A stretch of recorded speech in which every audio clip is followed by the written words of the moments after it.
અમદાવાદમાં થોડા સમય પહેલા ઓફિસમાં થયેલી ચોરીનો ભેદ ઉકેલાયો છે। પોલીસે ઝડપેલો ચોર રાજ ખત્રી ઓનલાઈન ગેમિંગની લતના કારણે ચોરી કરતો હતો। રાજ ખત્રી સુરતથી અમદાવાદ ચોરી કરવા માટે આવતો હતો અને અલગ અલગ વિસ્તારની હોટલમાં રોકાયો હતો। આરોપી દિવસ દરમિયાન બંધ મકાન કે ઓફિસની રેકી કરતો હતો અને ત્યાં જ છુપાઈ જતો હતો।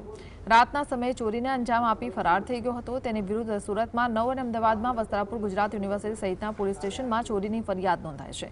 આરોપી મૂળ નેપાળનો રહેવાસી છે અને તે બે પત્નીનો પરિવાર છે, જે બંને પત્નીઓ પર ચોરી કરવાની ટેવથી કંટાળી તેને ઘરમાંથી કાઢી મૂક્યો છે।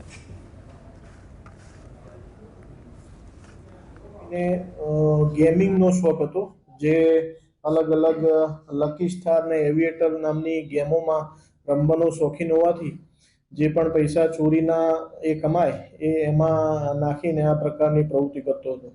બસમાં ટ્રેનમાં આવતો અને અહીંયા અલગ અલગ હોટલોમાં રોકાતો। આગલા દિવસે રેકી કરી ત્યારબાદ રાત્રે વહેલી લગભગ 8-1 વાગે કે 10-1 વાગે એન્ટર થઈ જાય, ક્યાં છુપાઈ જતો, પછી રાત્રે મોડા એ ચોરી કરતો।